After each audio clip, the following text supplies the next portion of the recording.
Wow. I don't know what the first 20 minutes of this show are going to be like now.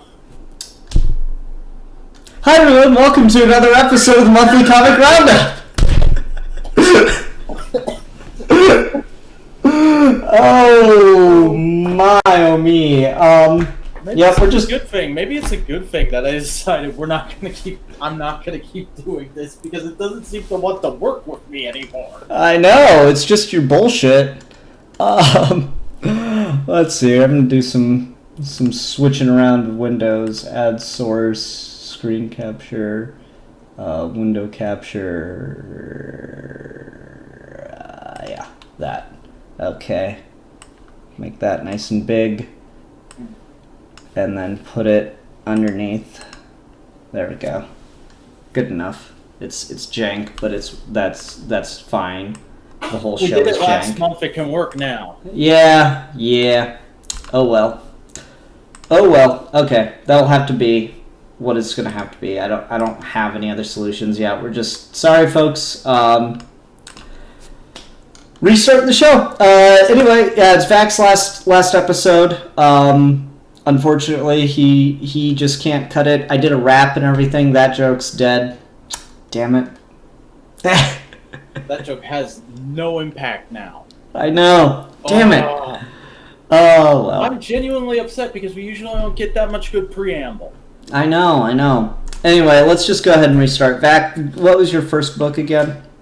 My first pick for the month was Young Justice #4, and it was cool getting to learn about Amethyst of Gemworld because I didn't know much about that character beforehand, and she's got a really interesting mythology, and there's some really cool stuff with Connor Kent in here where we get to find out what he's been up to for the last little while. He's got a wife and kids now. He's literally just copied actual Superman, which I think is hilarious and adorable. And there's a really cute team reuniting scene. So yeah, good book. Cool. All right. My first pick was The Green Lantern #6 because Morrison and Sharp are killing it.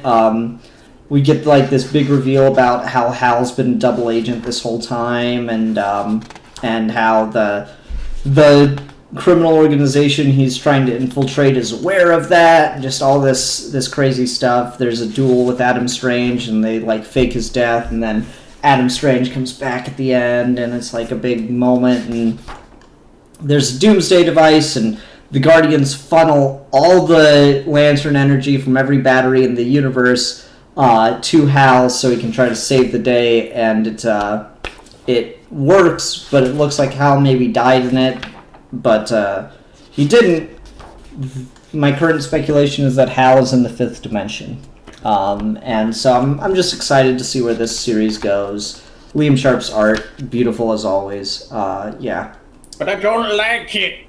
Yeah. All right. Book #2 from Vac.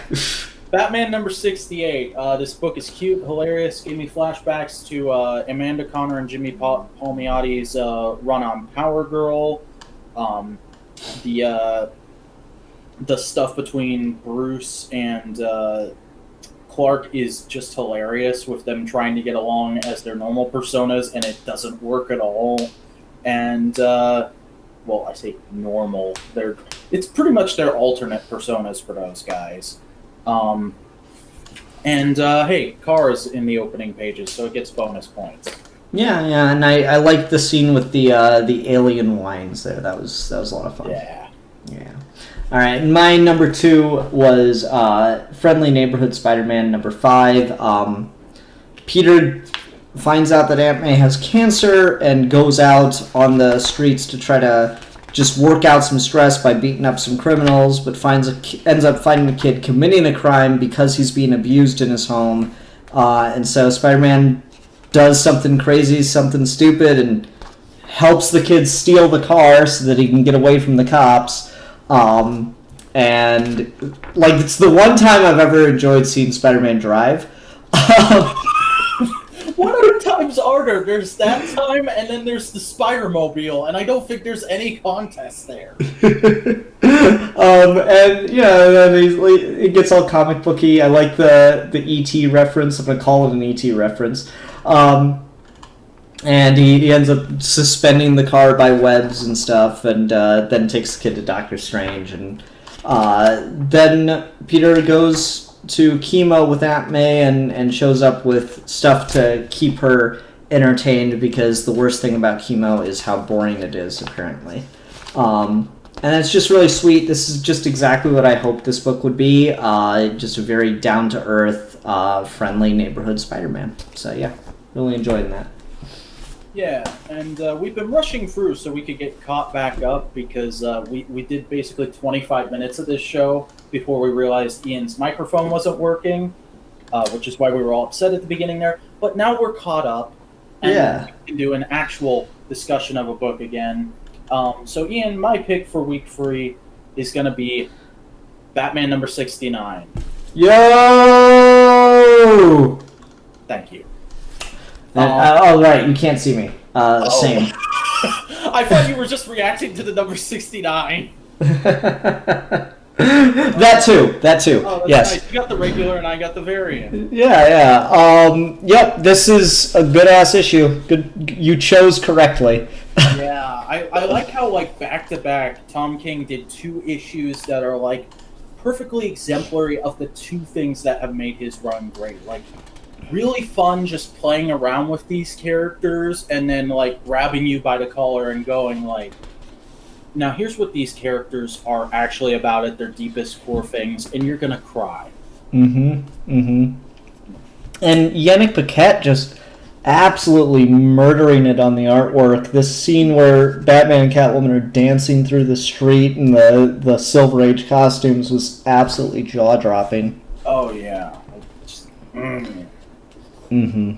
Probably one of the best 2-page spreads I have seen in a while. Definitely. And the whole subplot of Thomas Wayne fighting Bane is awesome, and it really drives home what is going on with those characters and with what the whole theme of this villain plot has been in general, and I really dig it. Getting to see Thomas Wayne be just like, no, I came to this universe because I told Bruce to stop being Batman, and he didn't fucking stop. You need to listen to your parents, kids. Otherwise, they will work with your worst enemy and trap you in a series of nightmares that deconstruct everything about your soul and give you an existential crisis. Now, that's good parenting. Spanking's not good enough for them. Trap him in a series of nightmares. Thomas Wayne is a nominee for Parent of the Year. You heard it here first, folks. Right. And the last page where she's just like, yeah, this has been fun, thanks for the dance, but the dream is done. That hit me in a place. Yeah. It's very childhood's end kind of a thing. And I mean, yeah, just the "you don't love me" is the saddest fucking thing, because she's probably right. It's really interesting because King in main continuity is kind of doing the definitive take on this relationship and is kind of making a good case for why we need to stop messing with it for at least a good long while. And I guarantee to you that Catwoman will be back within a couple arcs of the next run. Maybe, I don't know. There are times where people just don't touch a thing, because of how powerful the last run was or something. Like Bane. No one touched Bane for a while after Denny O'Neil. That's true, but he created him, and you're always more afraid of using something when it hasn't been used by anyone besides the original creator for a while. That's true. Still waiting on Crash and Burn to come back into continuity. One day. Yeah! Those characters that only I know about. Otherwise... Hey, you heard of Rack and Ruin, the Transformers? Let me tell you about those guys. The one that cracks me up, like all this heavily emotional stuff in this book, and the thing that no one can stop talking about is the fact that Bane is naked. That's all Twitter's on about is why is Bane always naked, and Tom King had to justify it. I'm like, no, that made sense. It was all there on the page, and yet people had to ask about it. I feel a little doesn't give a fuck. Yeah, I mean, I'll be honest. If I was Thomas Wade and Bane was like, "Hey, come exercise with me and let's do some sparring," I'd be like, "Okay, yeah." The second I walk in that room and his ass just bug ass naked, I'm like, "Yo, dude, I ain't about this kind of stuff. I gotta like you to be you. That's fine, but that ain't me. I don't mean to be uncomfortable. I don't want to ruin our friendship or anything. But I'm just. I don't know if I was sending certain signals. It's cool and manly. Yeah, I don't know if I was sending some signals or what. I'm sorry if that's the case, but it takes a special kind of guy to just like, oh yeah, I'll wrestle with a naked dude. That's fine. All right, Mac, what you got next for us? Actually, oh yeah, that's right. I am next. Okay. Yeah, because we doubled up, so. For my It's last back to you. book of the month, I'm going to be talking about Action Comics number 110 or 1010 what 1000 1010. 1010. 1010 1010. like the dog? No. Okay. It's a really nice variant, by the way. Yeah, the variants on Action have just been insane. Like, I talked earlier before we had to restart. I talked about how I'd hung up a bunch of singles as posters the other day, and I ended up hanging up a lot of these Action Comics variants because there's just been some phenomenal ones. Like, there's one where Superman is flying for the clouds and making the American flag in the sky, and it's like, yeah!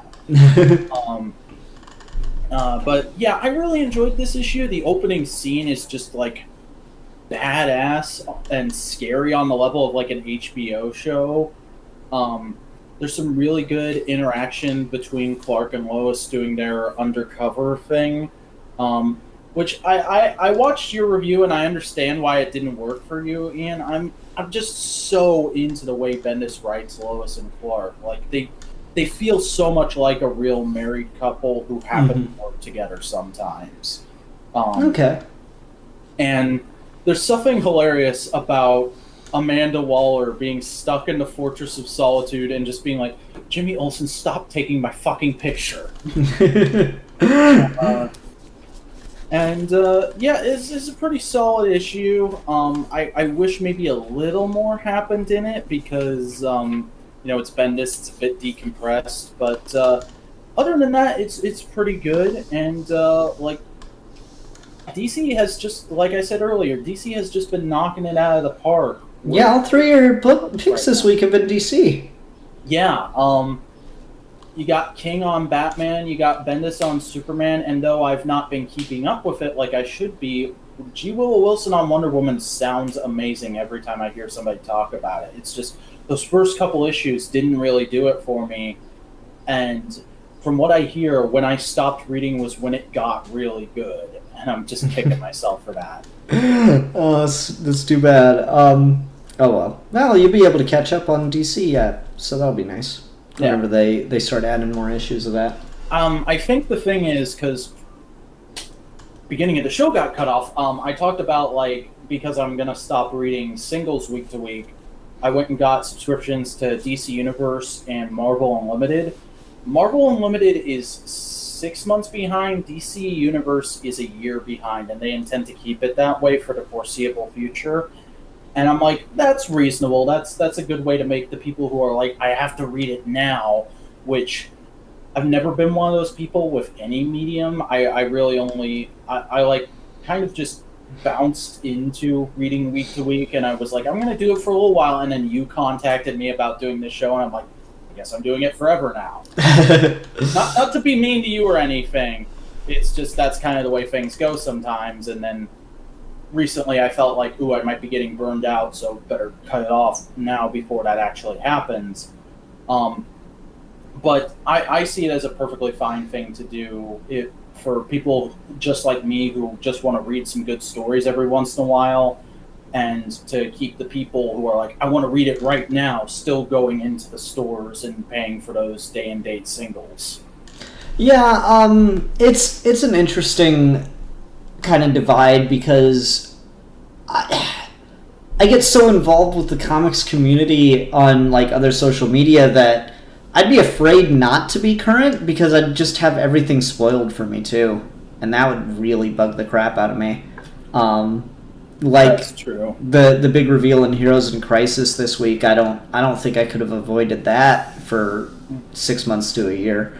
Well, that's because it was a headline on the front page of every comic news site.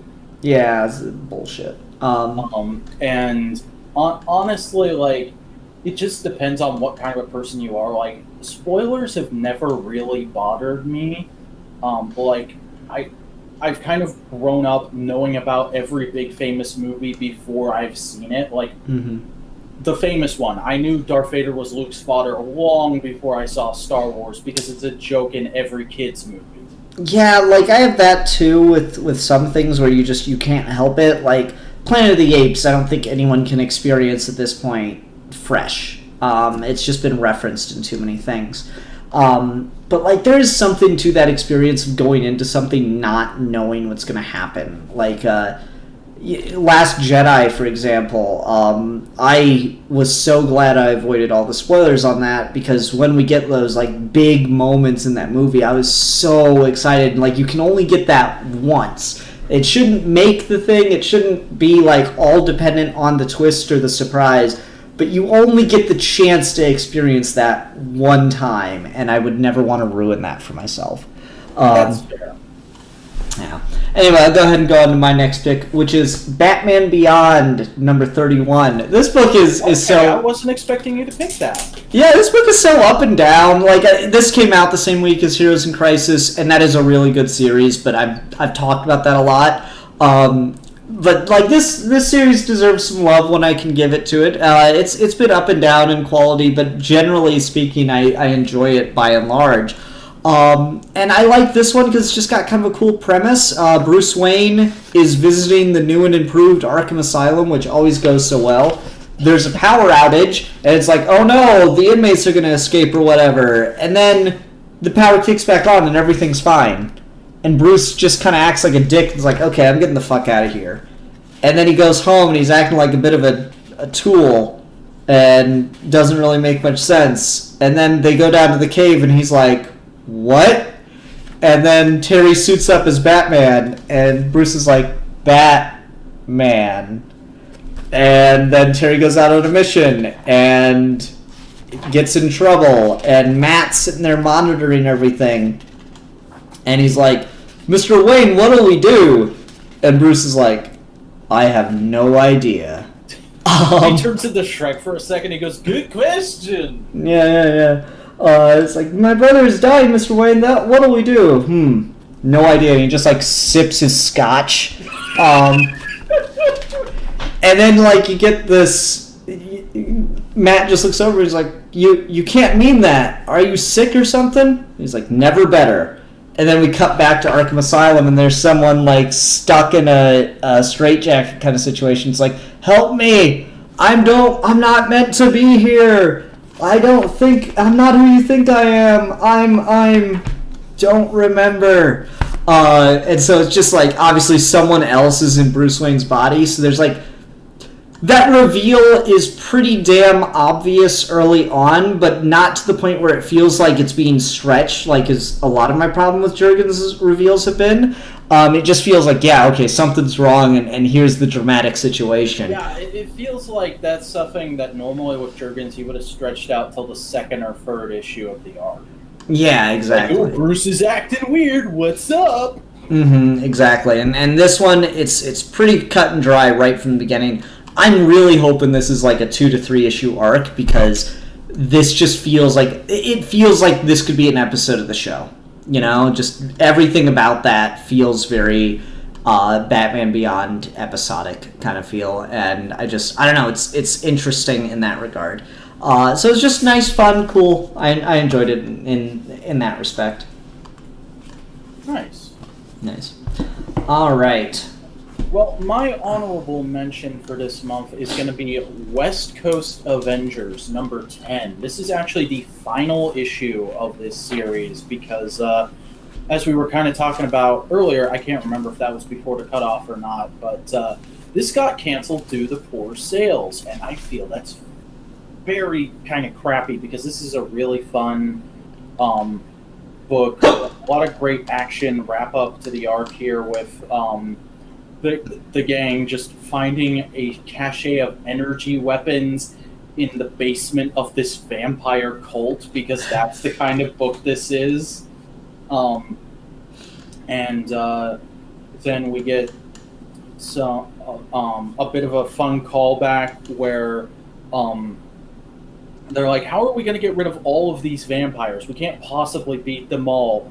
And America Chavez is just like, wait, I can open up portals to anywhere. She sends them to a dimension made entirely of shrimp.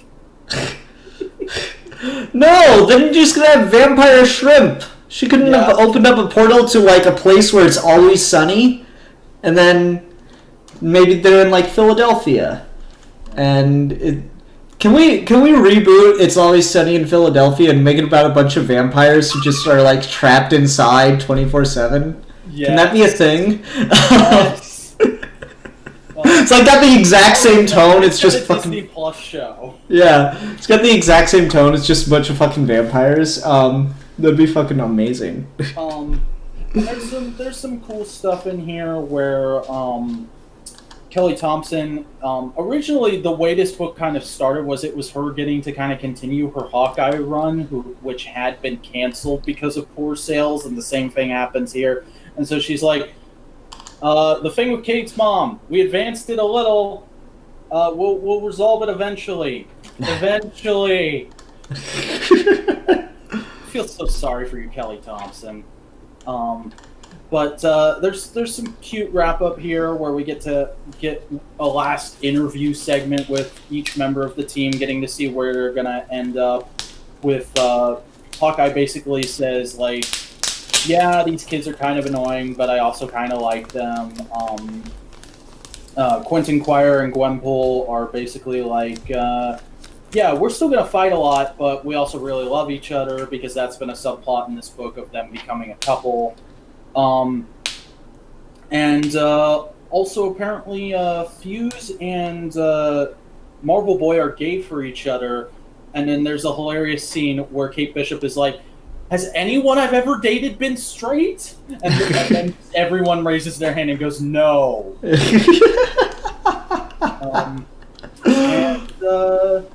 Yeah, that's pretty much it. I wish this book was going to go on a bit longer, but I like that Kelly Thompson at least got to do a bit of wrap up here at the end. And yeah, I'm gonna miss it. If there's any shadow of a chance, people go out and buy the trades for this book, so we can maybe get an Unstoppable Wasp situation out of this. But you never know. Fingers crossed, though, because I really enjoyed this. And Kelly Thompson is just generally one of my favorite writers outside of DC. When it comes to Marvel and independent stuff, she generally tends to write the kind of stuff I want to read. Like, she's doing that new Sabrina the Teenage Witch book I talked about last month, and that's phenomenal. She's doing Mr. and Mrs. X at Marvel, and that's pretty good. Like, Kelly Thompson is one of those writers that like I really like, but she never seems to do well in sales. That's disappointing. And it might just be that the changing dynamics. You know, one of the things I found out is trade sales have no bearing on whether or not a book continues in monthly. But then you get anomalies like Unstoppable Wasp. So but like as far as like, oh, our sales for the singles aren't going up enough. Yeah, but look how much the trade is selling in comparison. Yeah, but we still can't justify printing it in singles. But then you're losing the sales of the trade if you cut the singles off. Yeah, it's like why not? I suppose the solution to that would be go to making it a trade-only series, but I don't know how well that would sell or go over with people. Yeah, like that's the thing is it's a weird dynamic. I've been wondering if things are going to move toward that more in the print medium. like have the chapters come out digitally, and then the sales, and then the trade is the only thing that's out physically with certain books. Anyway, so for my honorable mention, it is Doctor Strange number 13. We're in part 2 of the Herald of Galactus storyline. And no, what did they call it? Herald Supreme. That's it. Which sounds like a really good thing that you could get at Taco Bell. I was gonna say it sounds like either that or like a dad haircut. Like, I'll have a Herald Supreme, please. Yeah. So this is issue 2 of the story arc, wherein alien race of wizards came to Earth because their planet was being threatened by Galactus. So they found the most powerful magic user on Earth, Doctor Strange, and said, "How did you stop him?" And Doctor Strange's like, "I had nothing to do with Galactus. I was off planet at the time or whatever. I didn't stop him." And they're like, "This is bullshit. Only a magic user could have stopped Galactus, and you're not telling us, you fucking liar. So we're going to take all your power, and we're going to use it to banish Galactus to the magical realms." And Steve's like, "No, that's a really bad idea." And then they do it anyway.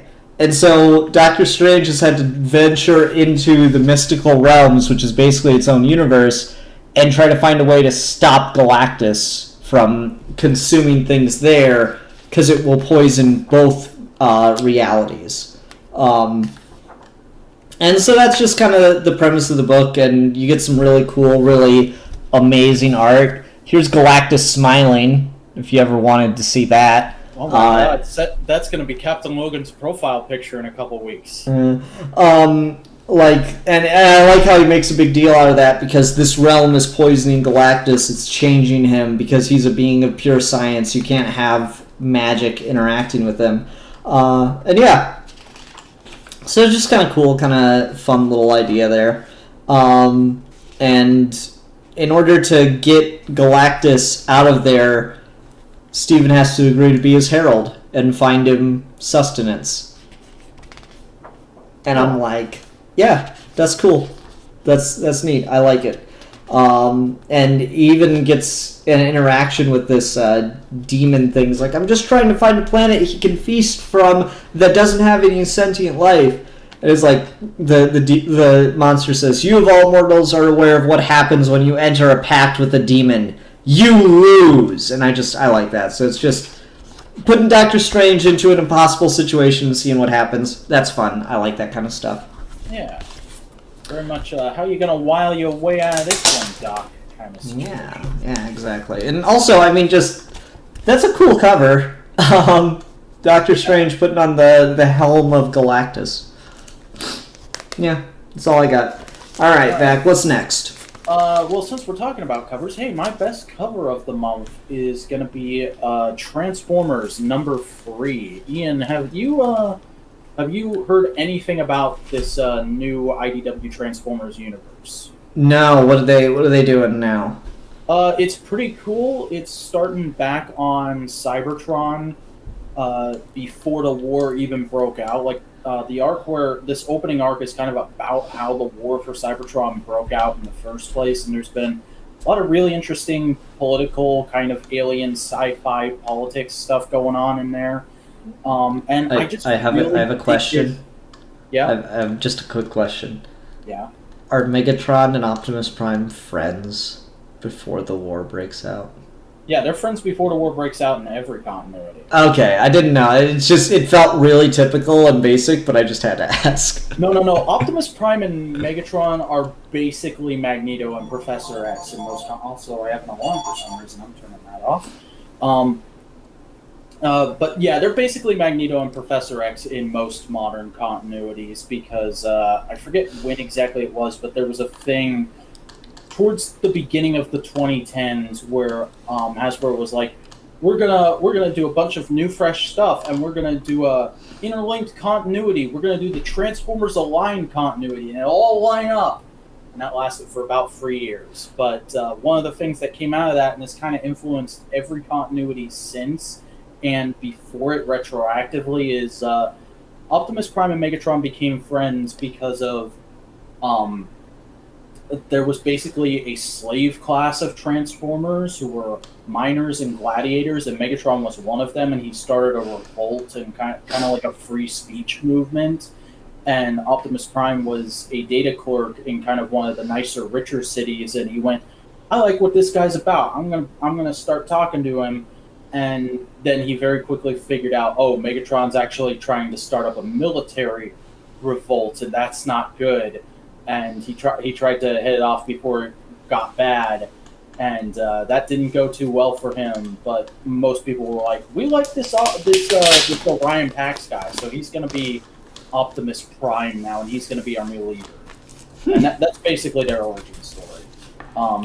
And this is very much right in the center of that story. With Optimus is kind of, which is why I like this cover. It's very indicative of what's going on in this issue. He's very much at his wit's end here, having to go to someone for help towards the end of this issue, and just being like, "Shit with Megatron is starting to get out of control. I don't know what to do. I'm head of the Autobot security forces, and there's not enough of us to stop Megatron if this goes into a full-on war. So what am I supposed to do?" And yeah, I like covers that sort of tie in thematically to what's going on at the issue while still looking very cool. Okay, all right.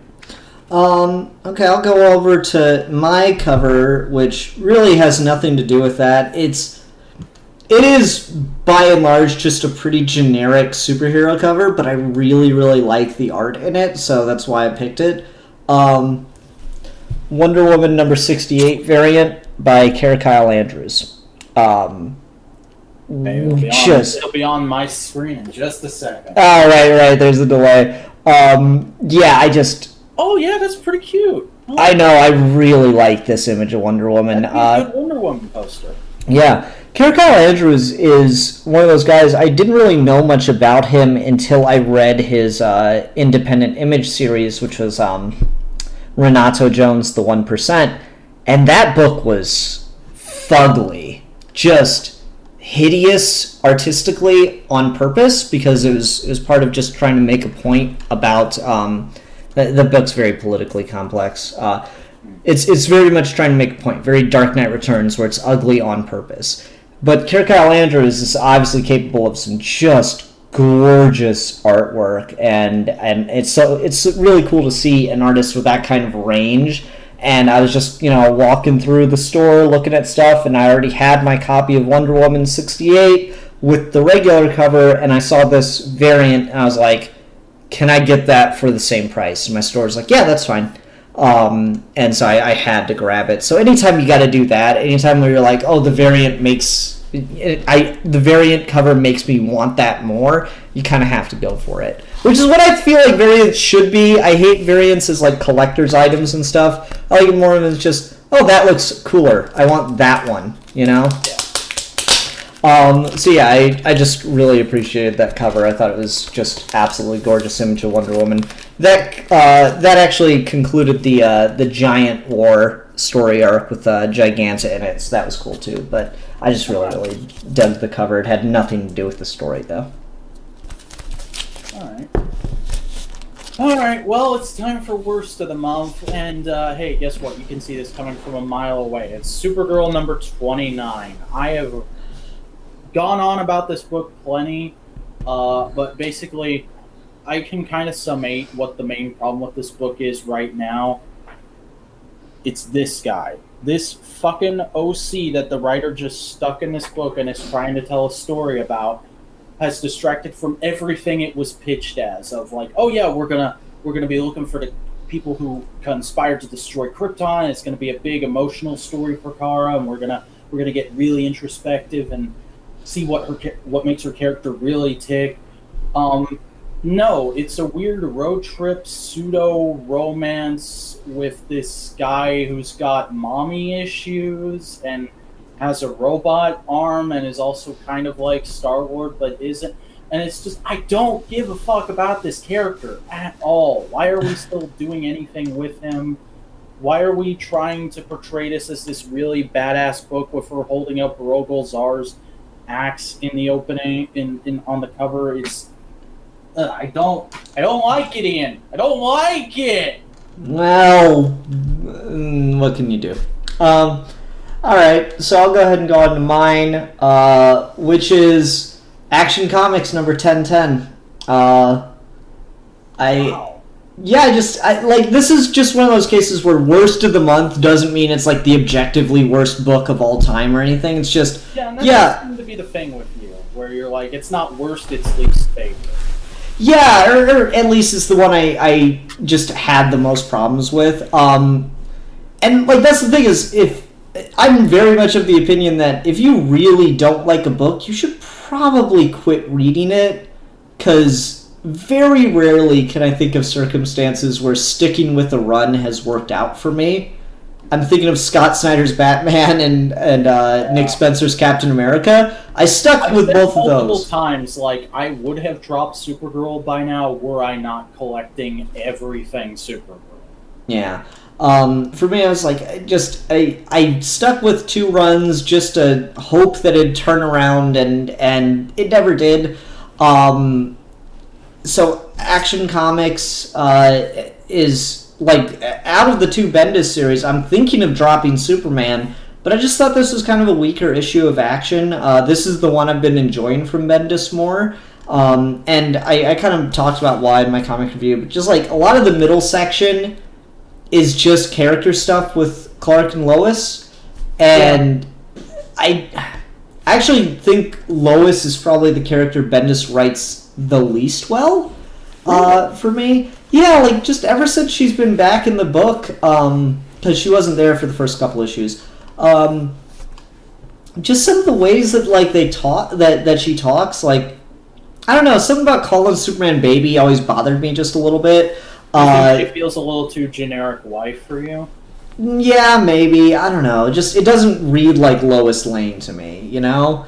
For whatever reason. That's fair. I think the reason I like it is because it feels like a realistic relationship today, and I think Lois Lane has sort of a timeless charm to her that Bendis may not be getting down, because it's entirely possible that he's just writing how him and his wife interact. Yeah, something like that, maybe. Just he doesn't have quite the voice for Lois that I'd like. And everything else in the issue is fine. This Leviathan stuff is just confusing the hell out of me, because it's like, at first I was like, okay, it's clearly not going to be Talia al Ghul's organization, it's just going to share a name. And then it's like, oh, Talia al Ghul's organization. And then like, oh, okay, I guess it is Talia al Ghul's organization. Then it's like, this issue, no, she inherited it. I'm like, why is this so complicated? I think that's Bendis trying to do the DC movie thing of like, oh, we didn't think about how badly this would go over, so we're going to try and fix it and just make it worse in the process. Yeah, maybe, I don't know. I think he probably had no idea about Morrison's Batman, and then he got all those tweets and he was like, oh shit, what am I writing right now? Action 1010, I'm going to write a conversation here, and fixed. Yeah, sure, that's what happened. Yeah, so I don't know, I thought that was a bit just awkward, and like, you know, you would have been better off, if it was just truly a coincidence, you would have been better off just never bringing it up, you know? It can easily be multiple organizations with the same name. I don't remember if I mentioned this when we first talked about the Leviathan thing, but you remember in like 2013, 2014 when ISIS was starting to like appear in the news a lot? Yeah. Yeah, a lot of businesses had to change their name because of that. I bet so. Yeah, there are a lot of businesses that were ISIS for whatever reason, or just ISIS, and they had to go, oh yeah, let's change that. So it's a name. It can be generic. It's fine. So yeah, I don't know. Just not a bad book or anything. Just didn't quite do it for me. Also, I kind of want to, while we're on the whole Leviathan topic, I kind of want to go back and read some of the earlier issues of The Silencer, one of those New Age of Heroes books DC did, because I did read that when it started, and Talia al Ghul was in that because The Silencer herself was a former Leviathan agent, or she worked for Talia al Ghul in some way. And it was mentioned that, like, whatever Talia al Ghul and her had been a part of was broken up, and I want to see if that was actually, Leviathan or not. Because if so, that might conflict with Bendis' Superman. And I want to see if that's a thing. That'd be funny as hell. So yeah, I don't know. It was just one of those things where I was like, okay, this is odd, but sure, whatever works. All right. Well, my best of the month is probably not going to surprise anybody, and well, it's pretty nice. Is that 69? Yep. Yep, same. I couldn't remember the variant cover for 69. You had 2 Tom King Batman issues this week. Yeah, it's a good book. Yeah, it is. Yep. We've said pretty much, I think, everything there is to say about that issue. What a great end to an arc that could have been flubbed up so easily. The Nightmares arc has felt like King's longest arc for some reason. I think it is his longest arc. I have to go back and check War of Jokes and Riddles, but I think it might be his longest arc. Yeah, it's weird because like it is all these standalone stories, which makes it feel longer since there's not as big a connection between them, you know? So it's been like kind of just and each issue has been kind of brutal. Even the fun ones have such sad endings. Yeah. So yeah. Alrighty. Well, Vec, I believe we're kicking over to news now, correct? Yes, sir. And our top story tonight is Detective Comics gets a new logo post issue 1000. There it is. Oh boy, what a logo! I put it in here because I knew people would say I forgot to put it in here if I didn't put it in here, even though neither of us are reading Detective Comics. I mean, it kind of... I'm just looking at the cover for Action right now, and it's kind of a similar thing. Or for Action, we've got Superman above it. I guess, whatever. Yeah. It would be awkward if we have to change the logo if another character takes over the book, like Batwoman did for that period.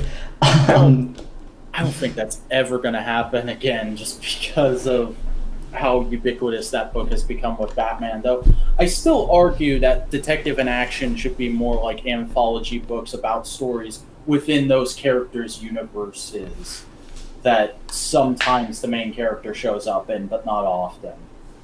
Like, I don't know, like, proponent about that. I'm like, if we have a big name character where they have a book that is their name, what they originally debuted in should stay around as like side stories within that universe. Like, I want that with Marvel. Bring back Strange Tales and all those to do like side stories within the Iron Man and Captain America casts. I think that's fair. I don't know. I don't have much of an opinion on it, really. I miss, like, Shadow of the Bat, that series that DC used to do. Or no, wait, it's Legends of the Dark Knight. That series was just a lot better for that kind of thing, where it's just, yeah, it's a Batman story. It's not necessarily in continuity, but it's also not necessarily not in continuity. It's just these, random little arcs that don't have to really worry about that kind of thing. And then it's like a Star Trek Expanded Universe novel. It's in continuity if you want it to be. Yeah, and then like the old Batman v Superman book was fantastic about those, where Bruce Wayne was dead in comics at the time, but we were still telling Bruce Wayne Batman Superman stories, and that was fun. Yeah. Okay. Exactly. Talk more about other things than the logo. It sure is a logo. Yeah. All right. Well, this was kind of a controversial thing that happened at the beginning of the month. DC removed Thomas Wayne because that's so obviously Thomas Wayne from the cover of Batman number 70, because apparently they didn't want to spoil a thing that had already been revealed in the book. So this is the current main cover for number 70. I think it looks much worse. I kind of like that just as more of a general Batman cover, though it doesn't look like it's as much connected to the story. Yeah, it really feels like is this Jim? No, that's not Jim Lee. It feels like they Andy just Kubert. yeah, it feels like they just went like, all right, who's an artist who's done a bunch of random Batman covers that we haven't used yet? Pull one out of the drawer, slap it on there. Yeah, yeah. I mean, it's a cool enough cover. I could see that, being kind of maybe like a long-term Batman poster that we talk about, like Batman's Rogues Gallery, and then like this shit pops up. But yeah, it doesn't really. While those characters are in Arkham, it doesn't really have much to do with what's going on in the book right now. So that's cool. Yeah, it's very interesting that they did this to kind of get rid of the fact that Thomas Wayne Batman was going to be in the book, not spoil that for people, even though it had already been revealed, and like it's the subplot of issue 69, just actually getting to spend some time with him as a character. Yeah, it's weird. I don't know what they were thinking with that. But moving on, DC's Walmart exclusive stories are going to be getting actual comic book releases, as I think all of us kind of predicted when the Walmart Giants got announced. But it's still a nice little thing to see it happen. So basically the way they're going to do this is they're going to collect them as, I believe, 6-issue minis with 2 chapters in each issue. So you'll have Superman Up in the Sky by Tom King, Batman Universe by Brian Michael Bendis, and Wonder Woman Come Back to Me, where's the writer? By Amanda Connor and Jimmy Palmiotti. And these are going to start coming out. Where's the release? July? Was it? Or I think it's July. Yeah, July 3rd is when Superman Up in the Sky comes out. Yeah, they're going to start one a week after another. So July 3rd is Superman, July 10 is Batman, July 17 is Wonder Woman. Yeah, I'm curious more than anything about Bendis' take on Batman, and Amanda Connor's never been one to really do it for me, but I'll probably give at least the first issue of the Wonder Woman one a shot.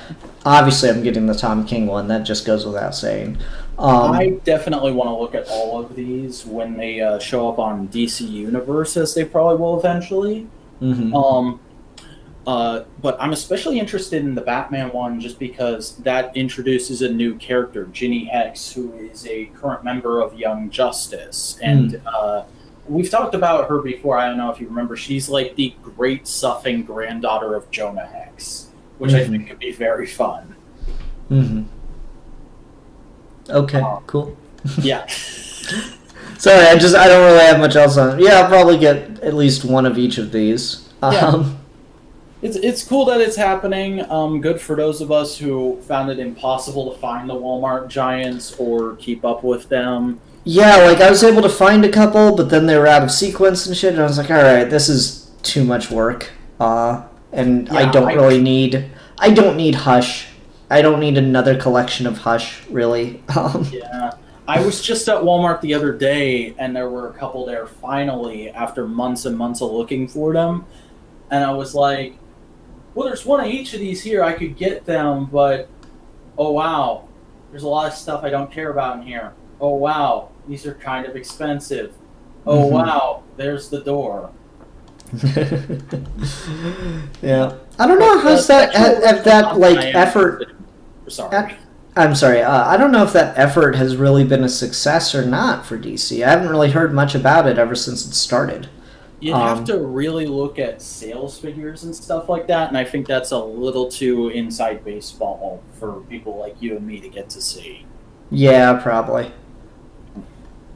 I mean, I guess if they still do it, then it's still a success, right? Probably.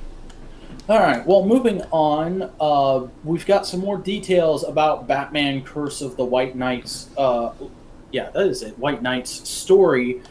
Basically saying that this is very much going to be about sort of how deeply Batman and the Joker have affected the city and how the city is kind of trying to strike back at them now. And it has ties way back to when Gotham was founded in the 1600s and all kinds of fun stuff like that. And the big takeaway I got from this little interview snippet that CBR dropped was Sean Gordon Murphy is trying to show up Scott Snyder, and I could not be more excited. I am not right. Damn. Yeah. This series sounds really good. I know we're both probably like eagerly anticipating it, so it'll be very interesting to see how it turns out. Mm-hmm. Yeah, I'm interested in it. All right, and then this was kind of the biggest story of the month, I think. Lois Lane and Jimmy Olsen are getting their own solo titles. Greg Rucka is going to be writing a Lois Lane book, and Jimmy Olsen will be written by Matt Fraction. And they're going to be 12-issue miniseries debuting in July. Ian, do you have any interest in these? I can't help but, want to at least try the first issue of each of those, because, Superman's girlfriend Lois Lane and Superman's pal Jimmy Olsen were such weird things that they were ever a comic book to begin with, much less that they ran for 100 issues each. Yeah, they ran for over 100 issues, both of them. And yet the Joker got his own series and it ran for less than 12 issues. It's crazy. Now if they did that, it would be the most popular book at DC. Yeah, probably. I mean, I really like the Joker's Asylum series that came out in the late 2000s, early 2010s. Yeah, I don't know. I'll probably give it a shot. I mean, I'm always kind of interested in stuff like this. There was a one-off Wonder Woman story, or one-off Steve Trevor story, and it was called Steve Trevor from the pages of Wonder Woman or something like that. It was just a one issue that came out kind of close to the movie. And man, they chickened out because it just said Steve Trevor on the title or on the cover, but then you opened it, you got to the title page, and it said Wonder Woman's boyfriend Steve Trevor. I'm like, I would read that book in a heartbeat. That would be I would be so happy to say, okay, next up on Comic Reviews, Wonder Woman's boyfriend Steve Trevor. That'd be the greatest. Imagine that's where Tom King goes after Batman. Yeah, he's got the whole military spy thing, so... DC, please, we don't ask for much. Yeah, we don't ask for much, except for you to grant our every crazy wish. Yes.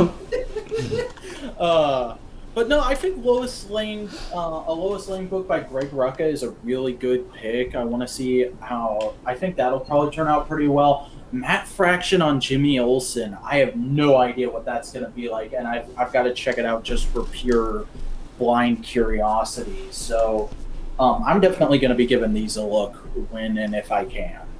Cool. All right. So this is kind of a big thing that we brought up at the end of the last show, but it's official now. DC Universe has expanded its digital comics library to include more than 21,000 single issues. Yep. Basically, DC's entire library is available through DC Universe now. There's still a few things missing, like Sandman isn't on there, but that's a Vertigo title, so I'm kind of okay with it.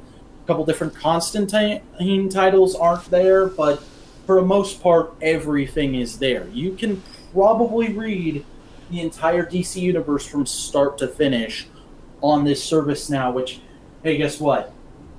I'm not reading singles anymore, so I'm the crazy guy who's going to try and do that.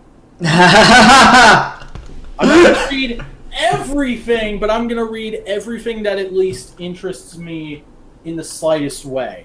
So it's like there's a few minis and one-shots here and there that I'm like, fuck this. Or like if I know a run is like famously bad, I'm going to skip it.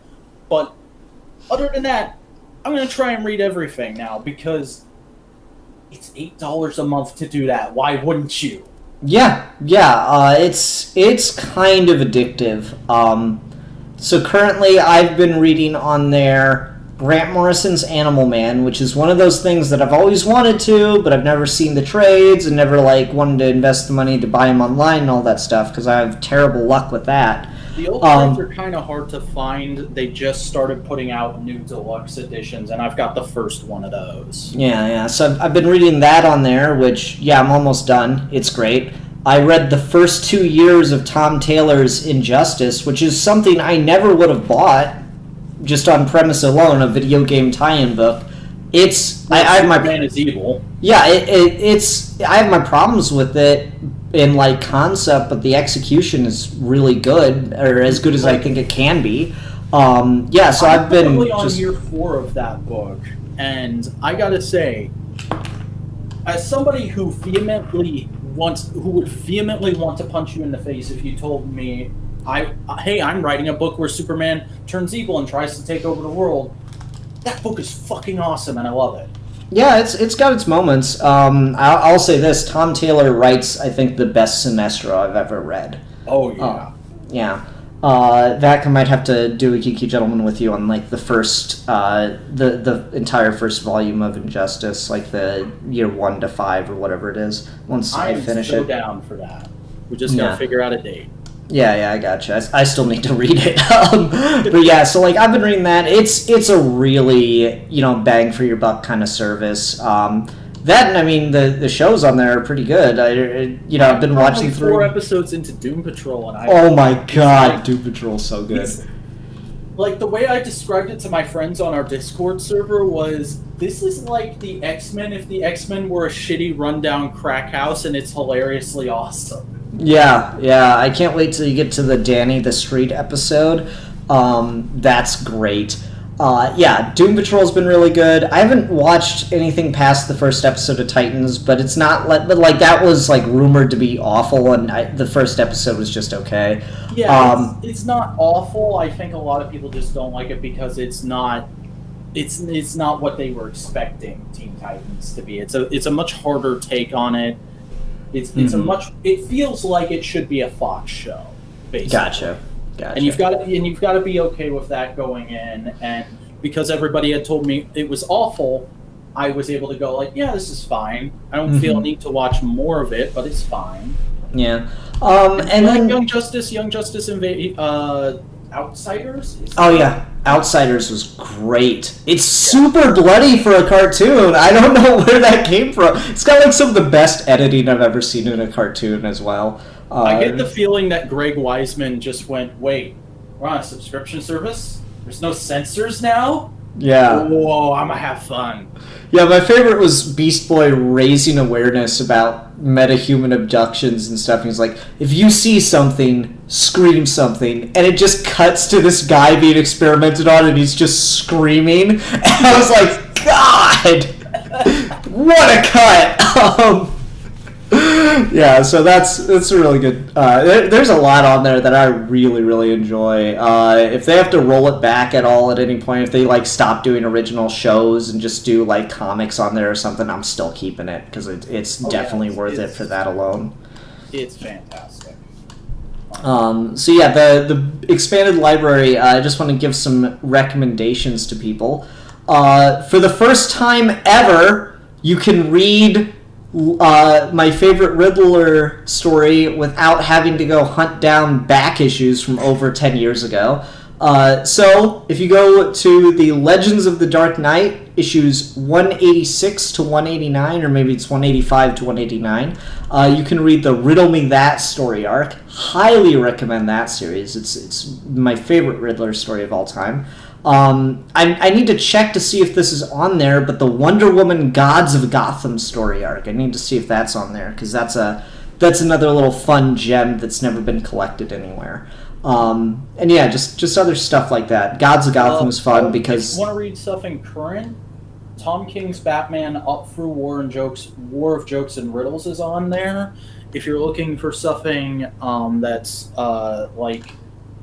Cornerstone, everybody always tells you to read it. Crisis on Infinite Earths is on there. And if you're looking for a hidden gem, I would say read Green Arrow Longbow Hunters, and then they also put Mike Grell's entire Green Arrow run on there, which was... Longbow Hunters was like a thing he did as like a, let's bring this character back, and then it went so well that they were like, we're going to give you a monthly. And that went on for, I want to say, around 50 issues, and it's really good. Cool. Alrighty. What you got next for us, sir? Alright.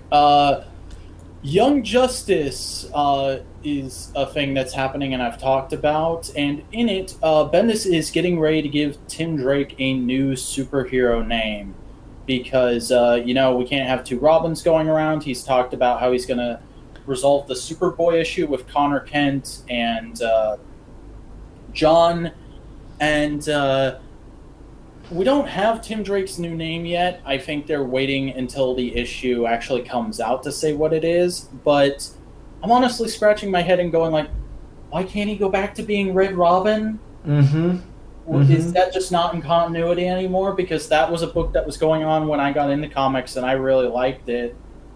Could we just say that he's Red Robin again? Yeah.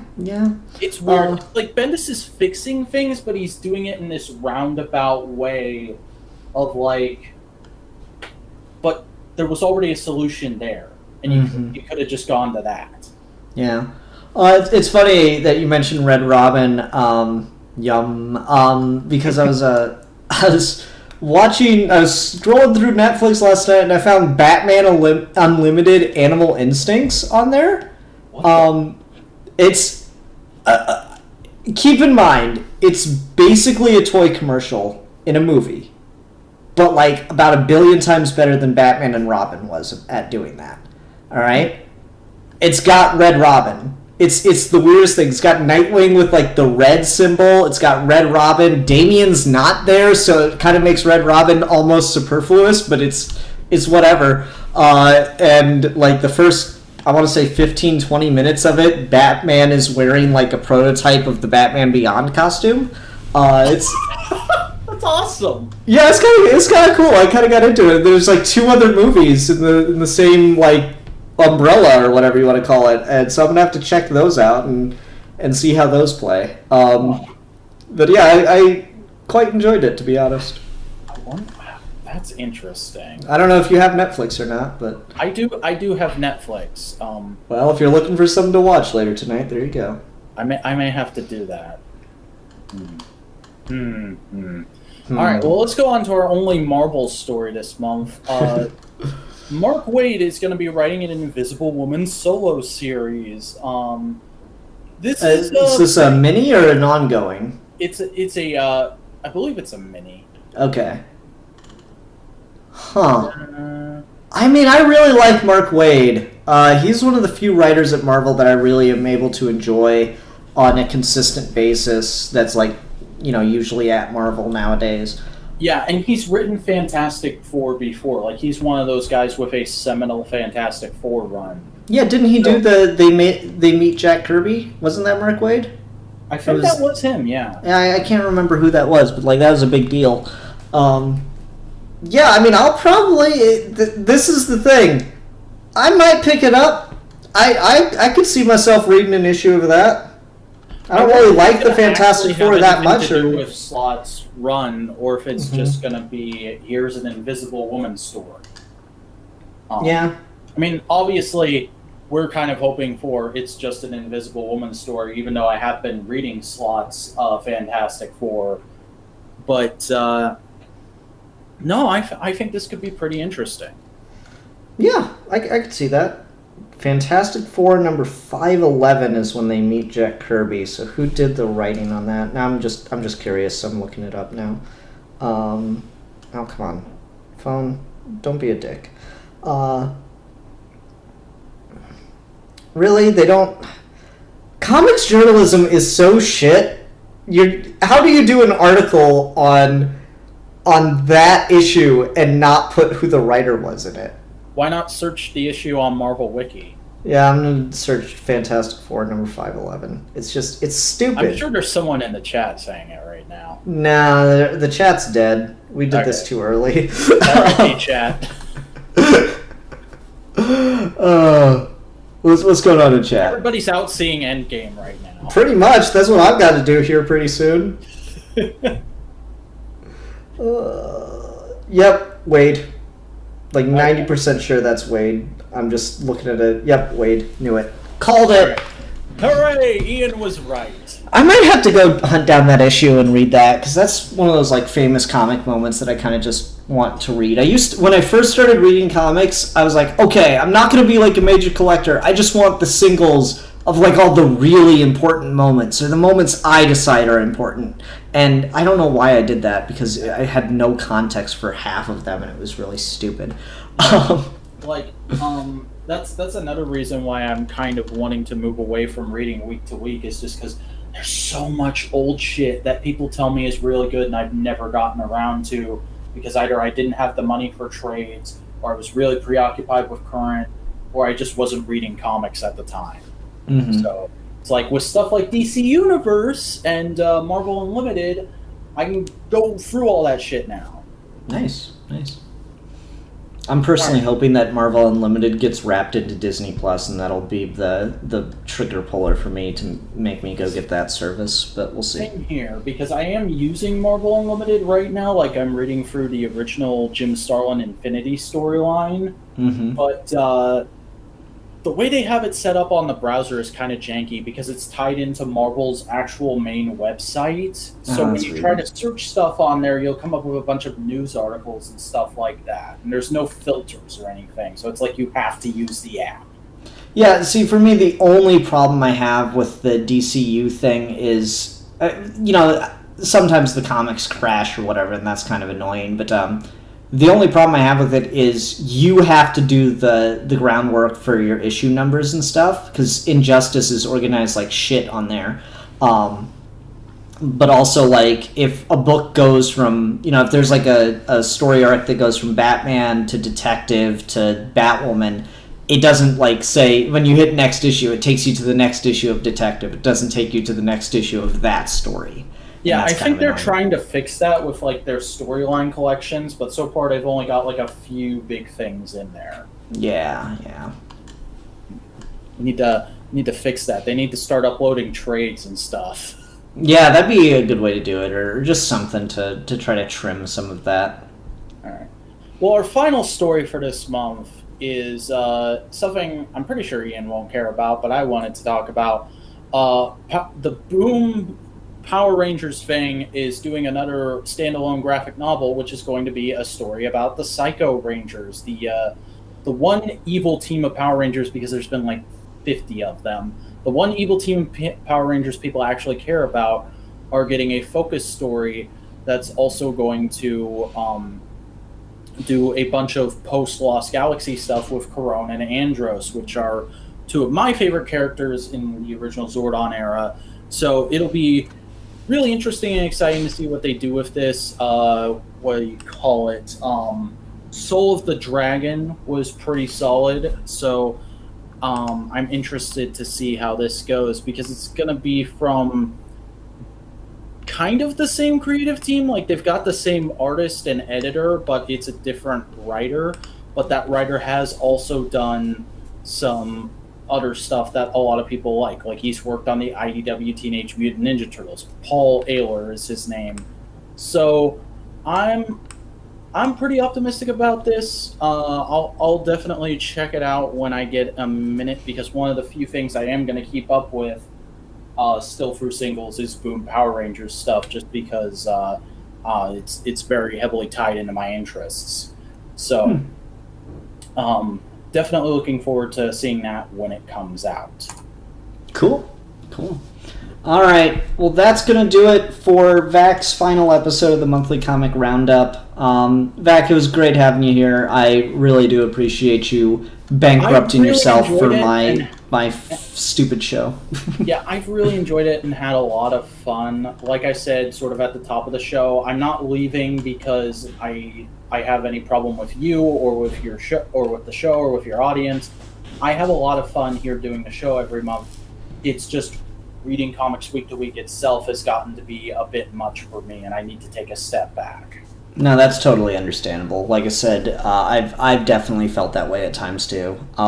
It is a commitment, and I totally understand that, so I don't begrudge anyone who just can't keep up with it for whatever their personal reasons are. But yeah, Vac, like we just said, we'll probably end up trying to schedule a Geeky Gentleman on Injustice, because that's something I'd be interested. I've been tossing around like now that I have the DC app, doing like reviews of different runs or something in comics, and so that might be a fun thing that you and I could do together. Yeah, we might. Like I don't want to announce anything here, but we might try and do like maybe once a month or once every other month we get together and do a guest episode on something I like and Ian hasn't read, or Ian likes and I haven't read. Like do it back and forth stuff on kind of like what I do on Analytical Fanboys with Boingo Writer. And hey, maybe we'll even get Ian on an episode of Analytical Fanboys at some point if he will actually get that Discord account. Sorry. All right. One day. All right, everyone. Well, that's going to do it for this episode of the Monthly Comic Roundup. I hope to see you in May. Like I said, I got my feelers out. I'm looking for someone else to join the show. So we'll see about that. Everyone, thanks very much for watching. Until next time, bye. So long. Oh, mouse.